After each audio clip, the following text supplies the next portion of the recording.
दोस्तों, प्रत्येक वर्ष आने वाले 2 नवरात्रों से तो आप सभी लोग परिचित हैं, लेकिन इसके अलावा प्रत्येक वर्ष 2 और नवरात्रि आती है जिन्हें हम गुप्त नवरात्रि कहते हैं।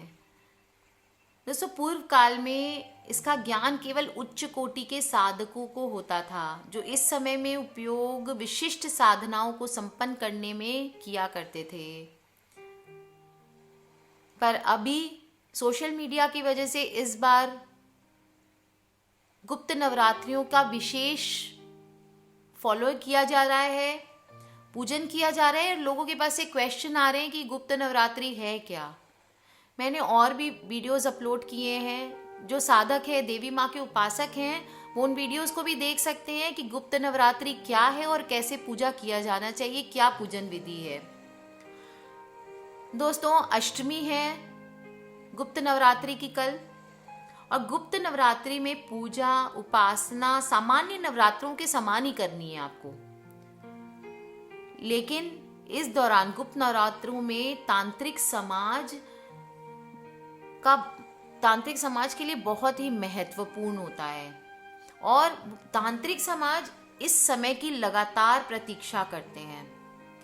दोस्तों, ऐसा माना जाता है कि गुप्त नवरात्रि में आप जो भी आपकी समस्याएं हैं या जो भी आप मुसीबतों से गुजर रहे हैं, छोटे छोटे टोटके करके या छोटी छोटी बातों को करके आप अपना वक्त बदल सकते हैं।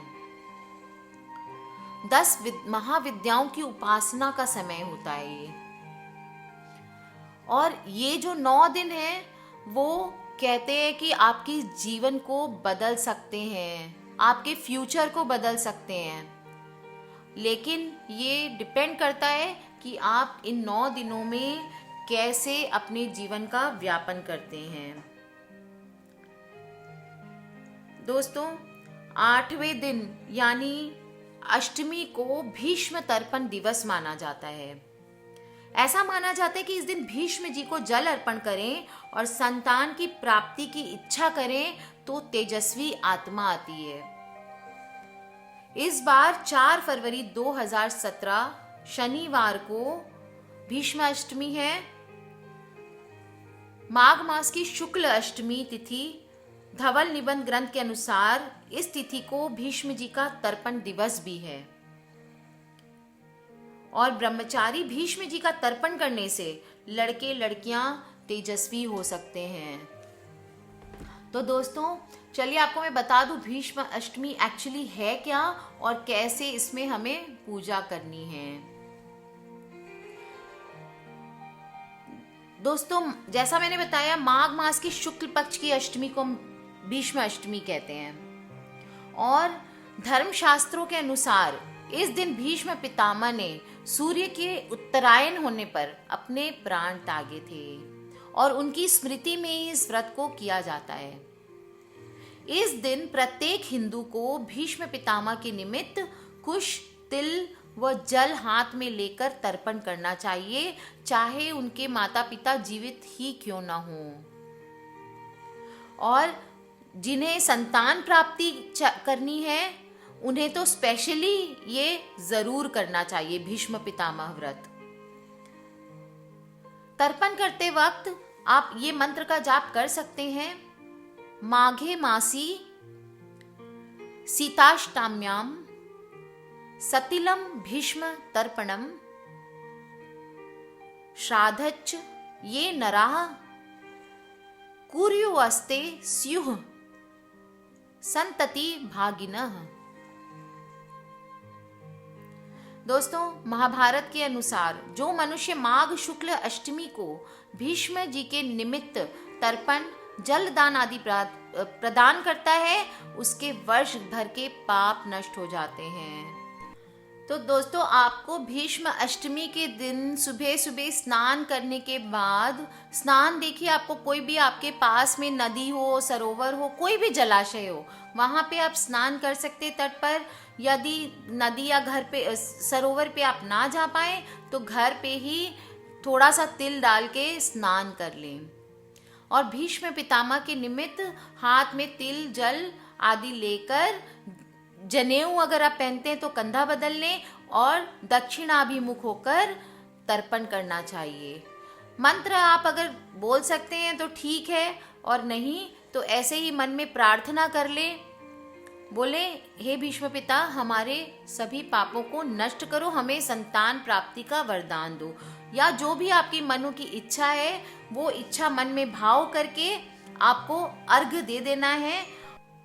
दोस्तों, माना जाता है कि इस व्रत को भीष्म अष्टमी के दिन भीष्म पितामह की स्मृति के निमित्त जो श्रद्धालु कुश, तिल, जल के साथ श्राद्ध तर्पण करते हैं, उसे संतान तथा मोक्ष की प्राप्ति अवश्य होती है और पाप नष्ट हो जाते हैं। इस व्रत को करने से पितृ दोष से मुक्ति मिलती है और संतान की कामना भी पूरी होती है। दोस्तों, व्रत करने वाले व्यक्ति को चाहिए कि इस व्रत को करने के साथ साथ इस दिन भीष्म पितामह की आत्मा की शांति के लिए भी तर्पण करें। पितामह के आशीर्वाद से उपवासक को पितामह समान सुसंस्कार युक्त संतान की प्राप्ति होती है। दोस्तों, इस व्रत को करने का बहुत ही महत्व है और धर्म शास्त्रों के अनुसार इस दिन बाल ब्रह्मचारी भीष्म पितामह ने सूर्य के उत्तरायण होने पर अपने प्राण त्यागे थे। इस व्रत के करने से मनुष्य सुंदर और गुणवान संतान प्राप्त करते हैं। ऐसा माना जाता है कि महाराज शांतनु तथा देवी गंगा के पुत्र भीष्म पितामह ने आजीवन ब्रह्मचारी रहने की अखंड प्रतिज्ञा ली थी। उनका पूरा जीवन सत्य और न्याय का पक्ष लेते हुए व्यतीत हुआ। यही कारण है कि महाभारत के सभी पात्रों में भीष्म पितामह अपना एक विशिष्ट स्थान रखते हैं। उनके जन्म का नाम देवव्रत था, परंतु अपने पिता के लिए इन्होंने आजीवन विवाह न करने का प्रण ले लिया था। इसी कारण इनका नाम भीष्म पड़ा। पौराणिक कथा ऐसी आती है दोस्तों, अगर आपको इंटरेस्ट आता है तो प्लीज़ सुने और आगे अपनी जो फैमिली मेंबर्स हैं या आपके साथ जो बच्चे हैं उन्हें भी ज़रूर सुनाएं। हमारी कल्चर का एक बहुत ही अभिष्ट अंग है ये, और मुझे लगता है कि भीष्म अष्टमी बहुत ज़्यादा लोग नहीं जानते हैं। तो वो जानने के लिए कि क्या है ये, आपको एक छोटी सी कथा बताती हूँ। महाभारत के तथ्यों के अनुसार गंगा जी के पुत्र थे भीष्म पितामह। गंगा पुत्र देवव्रत भीष्म की माता देवी गंगा अपने पति को दिए वचन के अनुसार अपने पुत्र को अपने साथ ले गई थी। देवव्रत की प्रारंभिक शिक्षा और लालन पालन इनकी माता के पास ही हुआ था। इन्होंने महर्षि परशुराम से अस्त्र शस्त्र की शिक्षा प्राप्त की थी और दैत्य गुरु शुक्राचार्य से भी इन्हें काफी कुछ सीखने का सौभाग्य मिला था। बहुत ही अनुपम युद्ध कला थी उनके अंदर, इसलिए देवव्रत बहुत ही अपने अनुपम युद्ध कला के लिए जाने जाते थे। और जब उन्होंने अपनी सारी शिक्षाएं पूरी कर ली तो उनकी माता ने उनके पिता हस्तिनापुर के महाराज शांतनु के पास उनको भेज दिया। कई वर्ष के बाद पिता पुत्र का मिलन हुआ और महाराज शांतनु ने अपने पुत्र को युवराज घोषित कर दिया। ऐसा कहते हैं दोस्तों, भीष्म प्रतिज्ञा उन्होंने क्यों ली थी आज मैं आपको बताती हूँ। एक समय राजा शांतनु शिकार खेलते खेलते गंगा तट के पार चले गए और वहां से लौटते वक्त उनकी भेंट हरिदास केवट की पुत्री मत्स्यगंधा यानी सत्यवती से हुई। मत्स्यगंधा बहुत ही शीलवान और रूपवान थी और उसे देखकर शांतनु उनके लावण्य पर मोहित हो गए। राजा शांतनु हरिदास के पास जाकर उनका हाथ मांगते हैं, परंतु उन्होंने राजा का प्रस्ताव ठुकरा दिया। कहा, महाराज, आपके ज्येष्ठ पुत्र देवव्रत हैं जो आपके राज्य के उत्तराधिकारी हैं। यदि आप मेरी कन्या के पुत्र को राज्य का उत्तराधिकारी बनाने की घोषणा करें तो मैं अपनी पुत्री का हाथ आपके हाथ में देने को तैयार हूं। राजा शांतनु को किसी भी मूल्य पे यह प्रस्ताव स्वीकार नहीं था और उन्होंने हरिदास केवट की यह प्रस्ताव को अस्वीकार कर दिया और वहां से चले गए। समय व्यतीत हो गया, लेकिन महाराज शांतनु मत्स्यगंधा के रूप को भुला न सके और रात दिन उसकी यादों में व्याकुल रहने लगे। यह देखकर देवव्रत अपने पिता की व्याकुलता का कारण पूछा। जब देवव्रत ने अपनी व्याकुलता का कारण अपने पुत्र को बताया तो देवव्रत अपने पिता की व्याकुलता को दूर करने के लिए केवट हरिदास के पास चला गया और उसकी जिज्ञासा को शांत करने के लिए गंगा जल हाथ में लेकर शपथ ले लिया कि मैं गंगा पुत्र देवव्रत आज ये प्रतिज्ञा करता हूं कि जीवन भर मैं अविवाहित रहूंगा। आपकी पुत्री का पुत्र ही राज्य का उत्तराधिकारी होगा। आप कृपा अपनी पुत्री का हाथ मेरे पिता के हाथ में दे दें। देवव्रत की इसी कठिन तक प्रतिज्ञा के कारण उनका नाम भीष्म पड़ा। तब राजा शांतनु ने अपने पुत्र से प्रसन्न होकर उसे इच्छा मृत्यु का वरदान दिया।